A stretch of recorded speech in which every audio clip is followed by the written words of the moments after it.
Welcome back students. आज हम हैं अपने पार्ट टू वीडियो के साथ, जिसमें हम देखने वाले हैं टाइप्स ऑफ फंक्शंस के बारे में। कई तरीके के फंक्शंस होते हैं, just like for example consumption function, saving function, investment function. ये तीन टाइप्स के फंक्शन हैं। तीनों के अपने कुछ फंक्शनल इक्वेशंस हैं, कुछ उनके एल्जेब्रिक इक्वेशंस हैं, उनके शेड्यूल्ड हैं, डायग्राम है। ये सारा कुछ हम देखने वाले हैं अपने इस पर्टिकुलर वीडियो में, जो कि है पार्ट टू आपके एडीईएस चैप्टर का। तो चलिए फटाफट से शुरू करते हैं।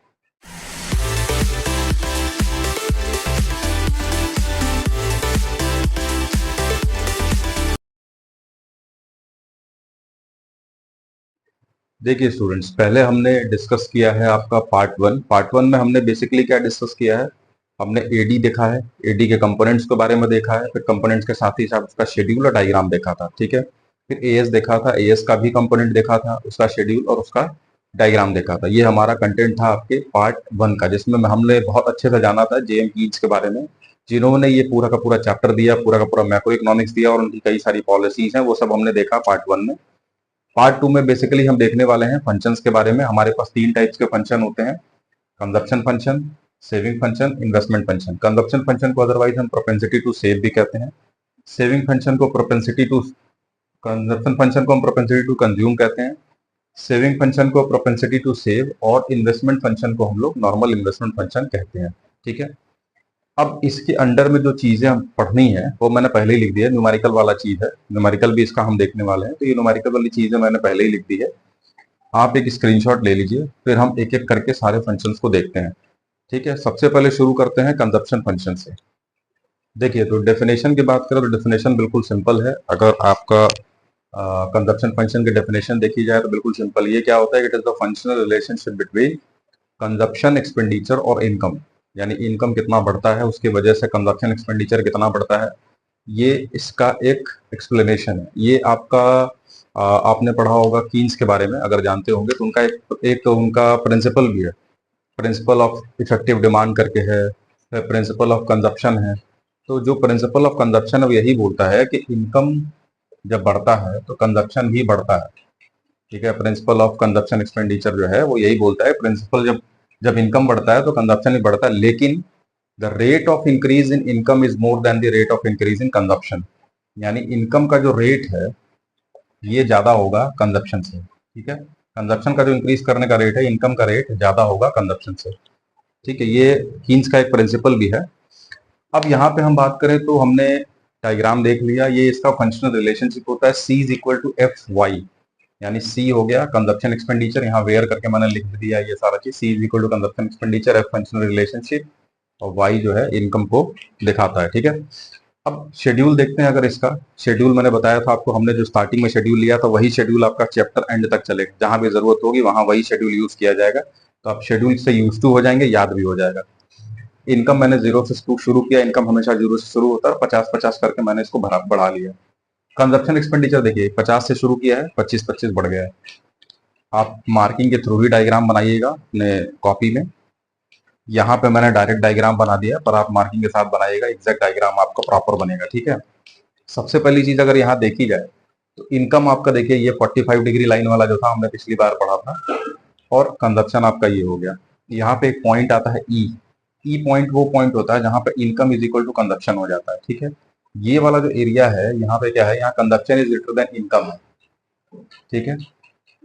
ये वाला जो एरिया है यहाँ पे क्या, income is greater than consumption है, और ये वाला एरिया जो है यहाँ पे income is equal to consumption है।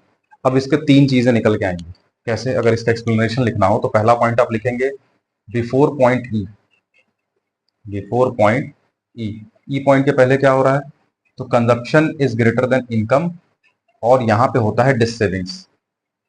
ये अभी हम सेविंग्स वाले में भी आगे देखेंगे। यहाँ पे डिस सेविंग्स होता है। डिस सेविंग्स का मतलब कि जब कंजप्शन इनकम से बराबर बड़ा हो जाएगा, ज्यादा हो जाएगा। यहाँ पे देख रहे हैं आप, ये वाला एरिया जो है, ये वाला, यहाँ पे क्या है, इनकम 0 लेकिन कंजप्शन 50 है, इनकम 50 है लेकिन कंजप्शन 75 है। अब ये वाला जो एरिया है ये आपका है इक्विलिब्रियम, मतलब ये ई पॉइंट है जहाँ पे इक्विलिब्रियम हो गया, इनकम कंजप्शन के बराबर हो गया। और यहाँ पे देखिए, ये जो एरिया है यहाँ पे इनकम लगातार बढ़ रहा है, कंजप्शन भी लगातार बढ़ रहा है, लेकिन रेट देखिए, यहाँ 50 से सीधा 100 हो गया, यहाँ 125 से 150 हुआ, यानी रेट कम है। दूसरा यहाँ पे एक्सप्लेनेशन आप जो होगा, एट पॉइंट ई भी आप लिख सकते हैं। एट पॉइंट ई क्या है, income is equal to consumption, ठीक है।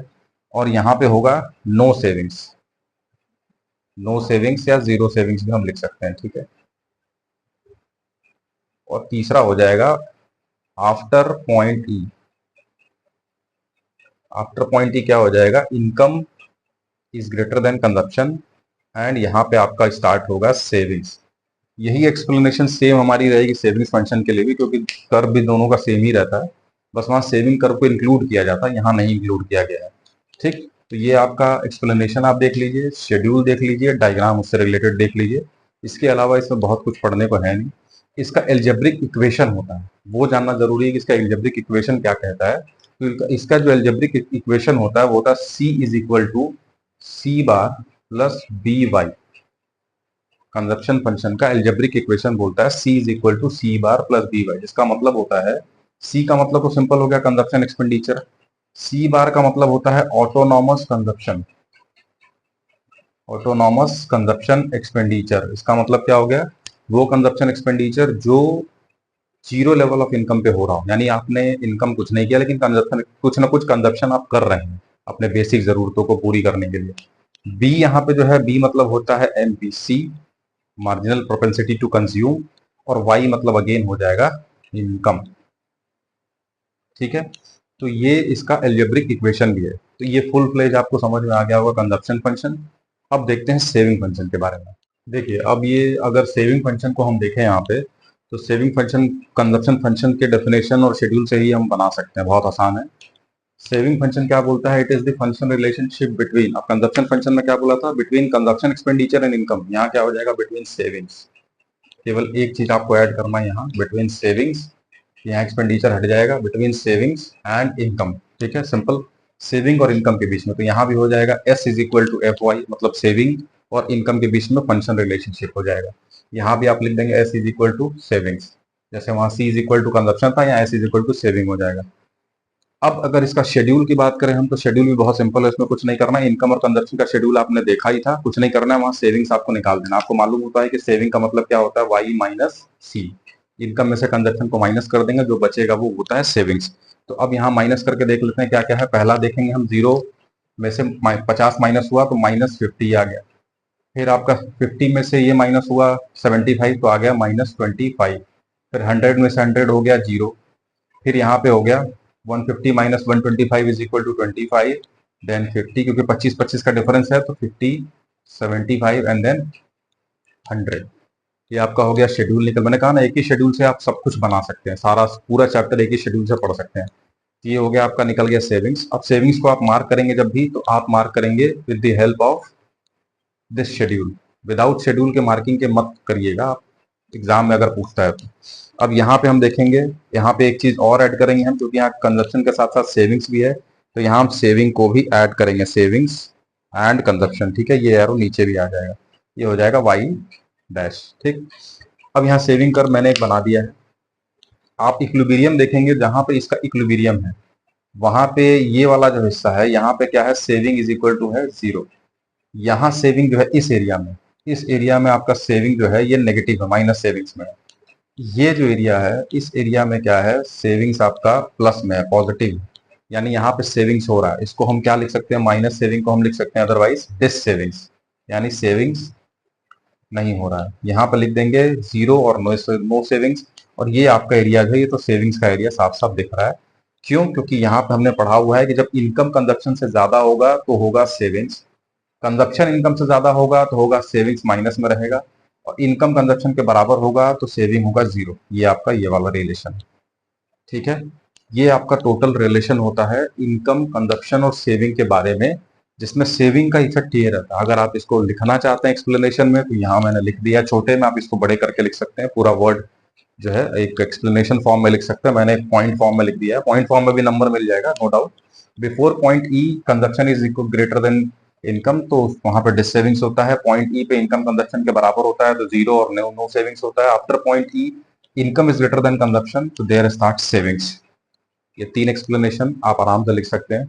अब इसकी एल्जेब्रिक इक्वेशन की हम करें बात, तो ये कुछ इस तरीके से होता है, savings is equal to minus C bar plus 1 minus B Y. वहां क्या था कंजप्शन में, कंजप्शन का बोलता है C is equal to C bar plus B Y. तो यहाँ सी बार में भी माइनस लग जाएगा और बी में भी 1 माइनस बी लग जाएगा।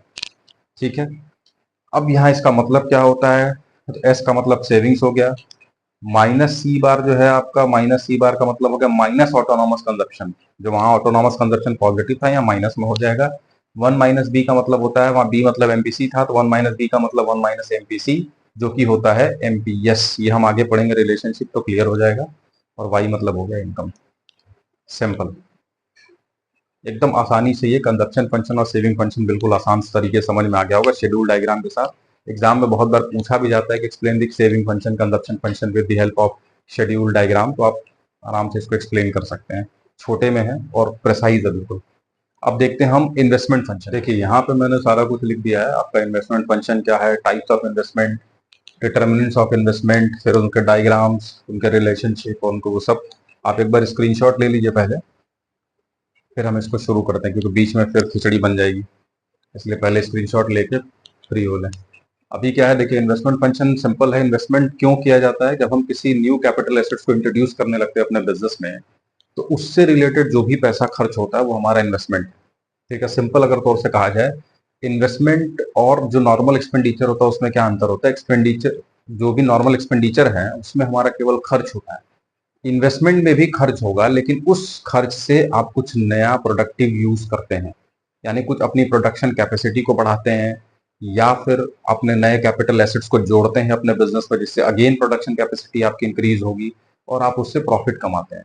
तो इन्वेस्टमेंट क्या होता है, जहां पे हम प्रोडक्टिव यूज ऑफ मनी करते हैं, जिससे कि पैसा से पैसा बने। ठीक है, अब सिंपली इसके टाइप्स देखे जाएं तो इसके दो टाइप्स होते हैं, जिसमें इंड्यूस्ड है, ऑटोनॉमस है। इंड्यूस्ड इन्वेस्टमेंट बेसिकली, आप अगर ये नहीं याद हो पा रहा है इसका डेफिनेशन, आप ये बॉक्स याद करिए सिंपल। यहाँ पे क्या लिखा हुआ है, इनकम जब बढ़ेगा तो इंड्यूस्ड इन्वेस्टमेंट बढ़ता है। मतलब ये डायरेक्ट रिलेटेड होता है किसके साथ, इनकम के साथ। क्यों, क्योंकि यहाँ पे हमारा मेन मोटो होता है प्रॉफिट।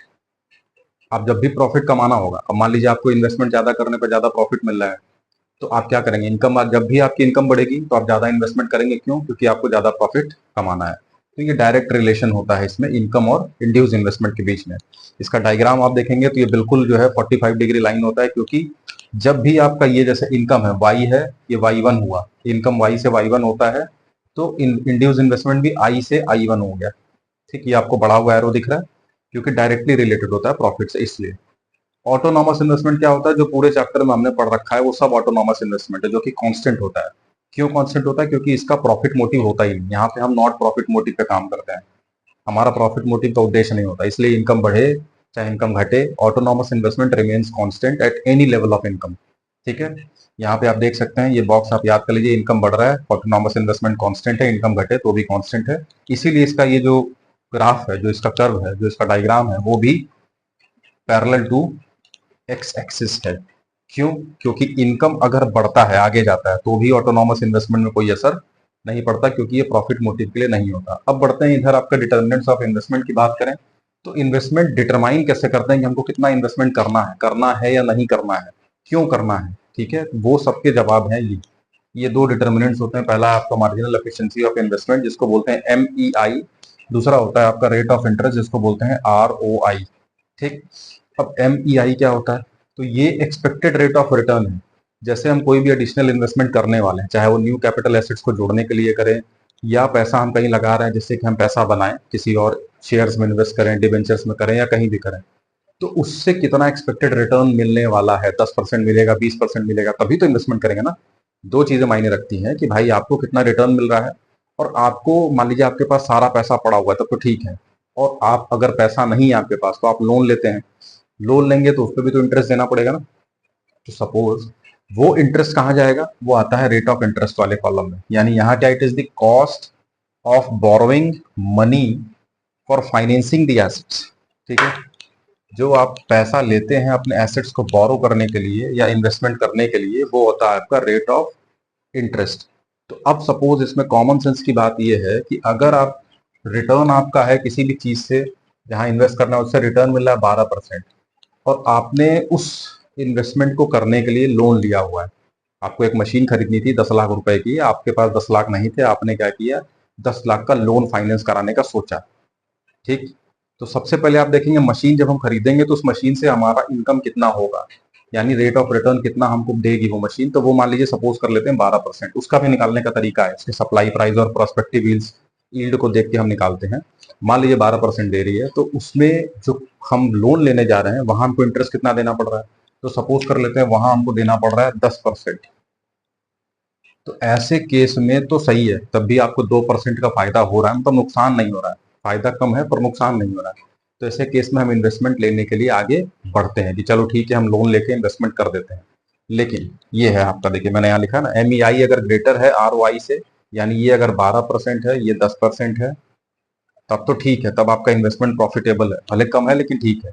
अगर MEI आपका 10% है, रेट ऑफ रिटर्न 12% है, तो ऐसे केस में आपको इन्वेस्टमेंट तो करने का सोचना भी नहीं चाहिए, क्योंकि आप तो लोन का इंटरेस्ट ही भरते भरते आपका कहानी खत्म हो जाएगा और आप अपने उस इन्वेस्टमेंट से प्रॉफिट अर्न ही नहीं कर पाएंगे, कमा ही नहीं पाएंगे।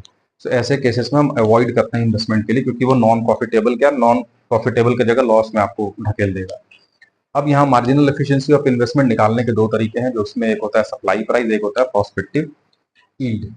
सप्लाई प्राइस क्या होता है, जैसे आपको कोई एसेट रिप्लेस करना है, आपके पास था मशीन ए, आपको मशीन बी लेनी है, ठीक है, तो मशीन बी का जो कॉस्ट होगा, मान लीजिए ये 10 लाख की है, 10 लाख, तो यही इसकी हो गई सप्लाई प्राइस। और प्रोस्पेक्टिव यील्ड का मतलब क्या होता है, इससे आप पैसा कितना कमा सकते हैं। जैसे इसमें क्या होता है, जितना एक्सपेक्टेड रिटर्न वो दे रहा है उसमें से उसके कॉस्ट को माइनस कर दीजिए, आ जाएगा। जैसे हम मान लेते हैं एक्सपेक्टेड रिटर्न इसका था सपोज, एक साल में ये दे रहा है आपको 1,20,000, जिसमें से 20,000 इसका एक्सपेंसेस लग जाते हैं, कॉस्ट लग जाता है, तो टोटल ये कितना दे दिया, 1 लाख रुपए इसकी हो गई प्रोस्पेक्टिव यील्ड। अब हम अगर मार्जिनल एफिशिएंसी ऑफ इन्वेस्टमेंट निकालना हो तो कैसे निकलेगा, तो ये निकल जाएगा 1 lakh upon 10 lakh, 1 lakh upon 10 lakh into 100। तो काट दीजिए भैया, 4 जीरो इधर गया, 4 जीरो इधर, 10% का आपका, 10% आपका ये निकल गया सीधा सीधा, ठीक है। मार्जिनल एफिशिएंसी ऑफ इन्वेस्टमेंट ये निकालने का तरीका होता है। अगर वो ज्यादा है आपके इंटरेस्ट से तभी इन्वेस्टमेंट किया जाएगा, कम है नहीं किया जाएगा। आई होप कि ये समझ में आ गया होगा। अब हम कुछ उसमें देखना है हमको, ऑटोनॉमस इन्वेस्टमेंट और इंड्यूस इन्वेस्टमेंट तो देख लिया, कुछ और इन्वेस्टमेंट के टाइप्स होते हैं, जैसे एक्स पोस्ट, एक्स एंड, उसके सेविंग्स और इन्वेस्टमेंट, वो हम देखते हैं अभी। अब देखिए एक्स पोस्ट और एक्स एंट वाला जो प्रोसेस है, जो उसका एक्सप्लेनेशन है, वो वाला देख लेते हैं।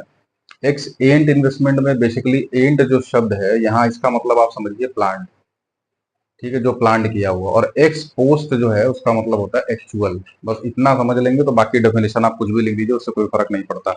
दो चीज इसमें समझने वाली चीज है, जो ट्रिक है इसका वही है, एंड का मतलब प्लांट और पोस्ट का मतलब एक्चुअल। दूसरी बात, जो भी सेविंग्स होगा, सेविंग्स बेसिकली कौन करता है, हाउस होल्ड सेक्टर करता है, ठीक है।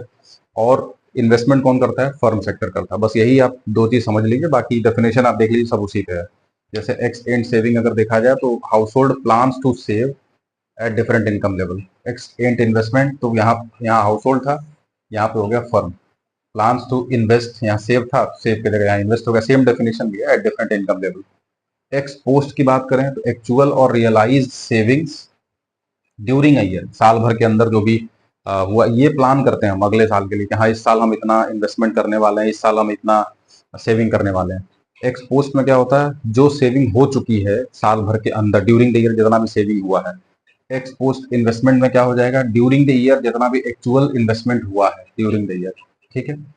यहाँ एक्स पोस्ट सेविंग्स में क्या क्या आ जाते हैं, तो plant savings plus unplanned saving दोनों आ जाएंगे। एक्स पोस्ट इन्वेस्टमेंट में क्या आ जाएगा, प्लांट और अनप्लांट इन्वेस्टमेंट दोनों आ जाएगा।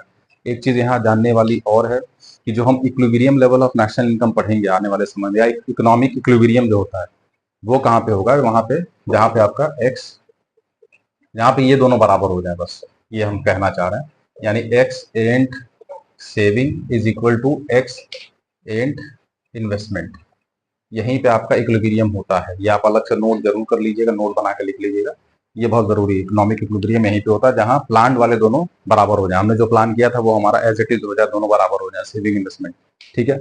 अब देखते हैं कुछ अनएम्प्लॉयमेंट और उसके टाइप्स देख लेते हैं। जो है हमारा फुल एम्प्लॉयमेंट, सबसे पहले हम देखते हैं। फुल एम्प्लॉयमेंट एक ऐसा सिचुएशन होता है जहां पे जो लोग काम करना चाहें उनको काम मिल जाए। देखिए किसी भी इकोनॉमी में हम यहाँ जो कुछ भी पढ़ते हैं फुल एम्प्लॉयमेंट लेवल के हिसाब से ही पढ़ते हैं, बट फुल एम्प्लॉयमेंट कभी भी ये नहीं कहता कि बेरोजगारी खत्म हो गई। ये बात आपको ध्यान में रखने वाली है कि फुल एम्प्लॉयमेंट का मतलब ये नहीं कि बेरोजगारी पूरी तरीके से खत्म हो गई। फुल एम्प्लॉयमेंट लेवल के बावजूद भी अनएम्प्लॉयमेंट होता है। क्यों और कैसे लोगों का, वो देखते हैं यहाँ पे अनएम्प्लॉयमेंट के बाद। सबसे पहले अनएम्प्लॉयमेंट क्या है, जैसे यहाँ सेम डेफिनेशन मैंने यहाँ पे लिख दी है, people willing to work at the existing wage rate get the work, उनको काम मिल जाता है। बट अनएम्प्लॉयमेंट क्या हो गया, people willing to work at existing wage rate does not get the work. Simple definition है, इसको और भी आप बड़ा छोटा कर सकते हैं। मैंने अंडरस्टैंडिंग पर्पस के लिए बिल्कुल सिंपल डेफिनेशन चूज किया है। उसके बाद हम देखते हैं टाइप्स ऑफ अनएम्प्लॉयमेंट। अब देखिए, वॉलंटरी अनएम्प्लॉयमेंट का मतलब होता है इच्छा अनुसार बेरोजगार होना। कुछ लोग ऐसे होते हैं जो इच्छा अनुसार खुद बेरोजगार रहना चाहते हैं, इसलिए नहीं कि उनको काम करने का वो नहीं है, काम मिल रहा है, बट उनको हो सकता है उनकी प्रेफरेंस के अकॉर्डिंग काम ना मिल रहा हो। अब जैसे फॉर एग्जाम्पल कोई है इंजीनियर, उसे काम मिल रहा है अकाउंटेंट का, तो नहीं करना चाहता वो, तो ये वो खुद ही अपने इच्छा अनुसार बेरोजगार हो गया। या हो सकता है कई बार लो सैलरी की वजह से हम काम नहीं करना चाहते हैं, या कुछ और रीजंस हो सकते हैं, तो उस ऐसे केसेस में हम वॉलेंट्री अनएम्प्लॉयड होते हैं। इनवॉलेंट्री क्या होता है, वही जो ये अनएम्प्लॉयमेंट होता है मेन, वो इनवॉलेंट्री ही ज्यादातर केसेस में होता है, जहां हमें काम ही नहीं मिल रहा है। हम काम करने की इच्छा रखते हैं, सैलरी वेज रेट कम भी हो ज्यादा भी उससे फर्क नहीं पड़ता, जो भी एग्जिस्टिंग चल रहा है हम उस पर काम करने को तैयार है, लेकिन काम ही नहीं मिल रहा है। तो ये सबसे बड़ा कारण होता है बेरोजगारी का, इनवॉलेंट्री अनएम्प्लॉयमेंट, जहां आदमी चाहता है काम करना लेकिन काम ना मिल रहा हो। उसके बाद है आपका स्ट्रक्चरल, एक टाइप का ये भी होता है, जिसमें बोला गया कि unemployment due to structural changes in of economy.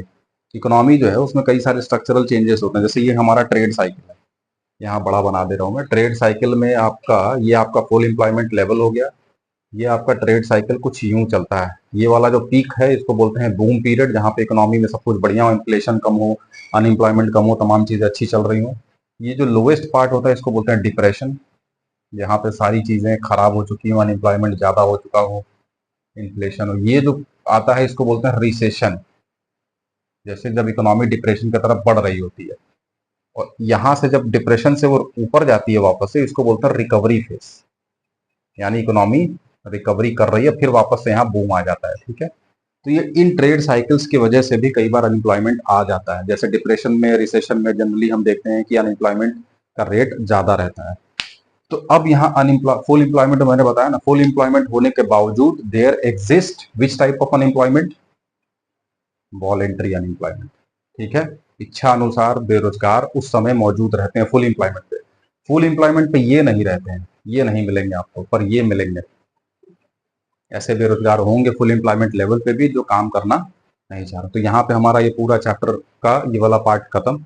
Next इसी चैप्टर का एक रिमेनिंग पार्ट है जिसमें हमको रिलेशनशिप देखना है एपीसी, एपीएस, एमपीसी, एनपीएस के बीच में, और उसके कुछ न्यूमेरिकल जो बहुत इंपॉर्टेंट है।